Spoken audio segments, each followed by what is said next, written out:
Hey guys, it's Katie, and I'm here today to do a review of probably my favorite book of the entire year, and one of the best books I've read in a very long time.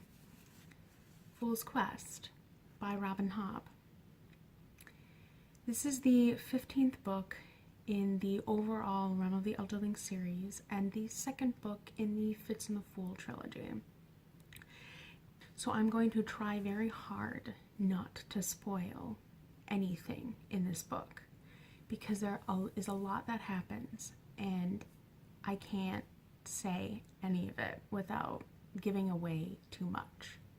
First things first, it might be my favorite in the entire series, but that's also saying a lot because all of her books are intertwined, and so you can't have one without the other.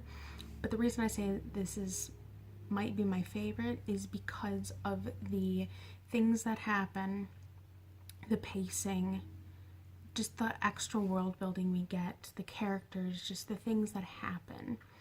But you can't fully understand and appreciate what that is unless you've read all of the other books. So I'm going to stop it there and just try and talk about it piece by piece.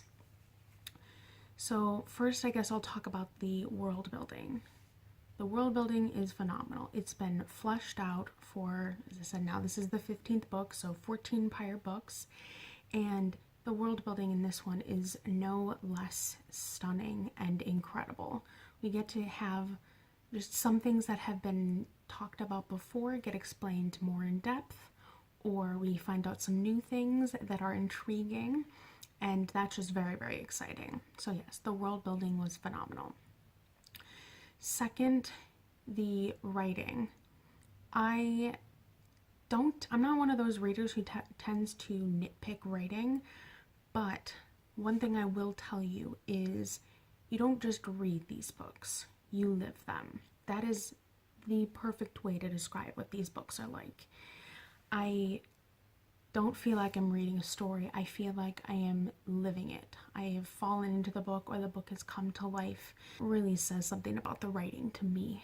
Just the fact that it's so vivid and creative and captivating that it doesn't even feel like you're reading a book. So yeah, writing spectacularly phenomenal, especially in this book. I don't know what it is, but there were so many phenomenal quotes and just phrases and things that popped out at me, and they will stick with me for quite a while. Next, plot, which I can't go into too much depth on, but the plot was fast moving in quite a few ways. The formula was similar to that of the previous books. Fool's Assassin kind of broke that mold a little bit. So it was nice to be back in this kind of pace, even though Fool's Assassin was also quite good in its own way. But it was, as I said, it was quite different, and it was more of like a historical period piece. This was just very much back to its, just the typical things that you got in the prior trilogies.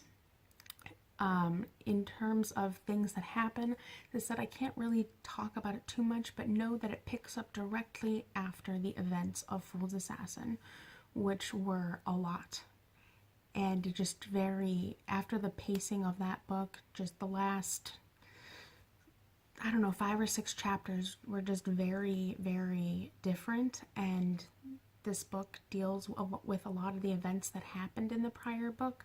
But then there are also all kinds of other exciting things that happen.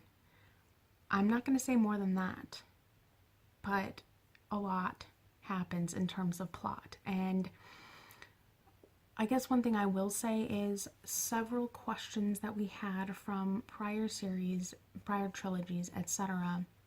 get discussed or answered or just explained. You name it, a lot of questions and things get answered in this specific book. But you walk away from this book with more questions, and there's only one book left. It's a large book, but I honestly don't know how it's going to get wrapped up, or even if it's the complete 100% end, because even she doesn't know that. Now, talking about the characters, saving the best for last. Robin Hobb is a masterful writer, and her characters are incredible.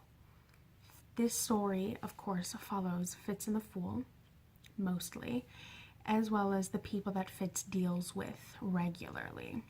Of course, it just, deals with the next segment of his life. He's in his 50s or 60s. He's older in this last trilogy. And so we get to see him deal with the events that happened in the prior book and kind of how he finds out about it and how he reacts to things and whatnot.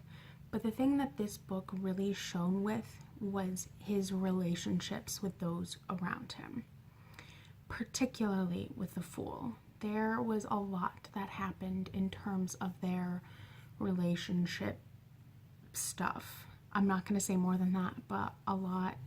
They get to talk a lot, and they have some really actually quite important and heartwarming and a little few that are heart-wrenching conversations, and I loved that.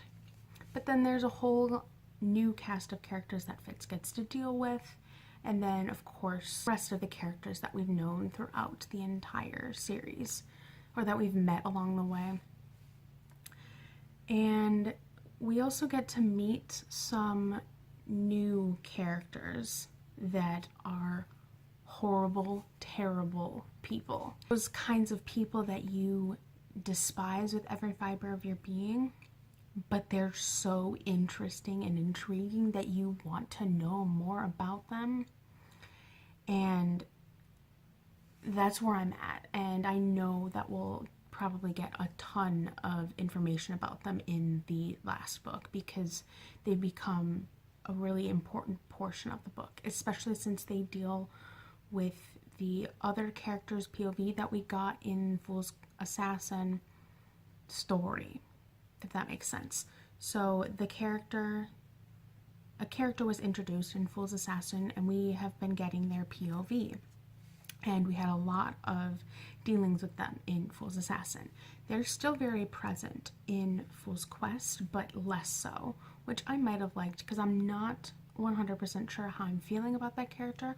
I like them a lot, and they're interesting, and I'm sure that I'll like them more, but at the same time, just Fitz is my main character that I really care about in those trilogies. I mean, and the Fool, but we don't get a Fool POV ever. But Fitz is my main guy, and I love him. So yeah, we get to deal a little bit more with that other character and what their journey is, and kind of just what happened after their events of the last book. And the new characters are very much entrenched into that thread of the story. And just, it was just super good. Phenomenal, just everything. The thing that was just insane is this ended on one of the biggest cliffhangers ever.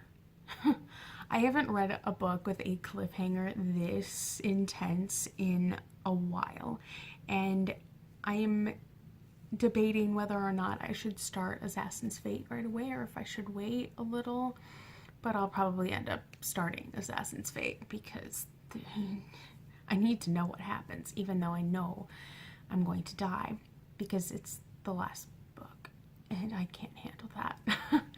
But anyway, I'm probably gonna stop this here, because if I don't, this video will be like 5 hours long. So I'm just gonna stop it here. So as always, feel free to like, subscribe, comment, follow me on social media. I have a Twitter and a Goodreads, which are both linked below. I also have other social media sites, such as a second Twitter, a Tumblr, and an Instagram that's travel-centric if you'd like.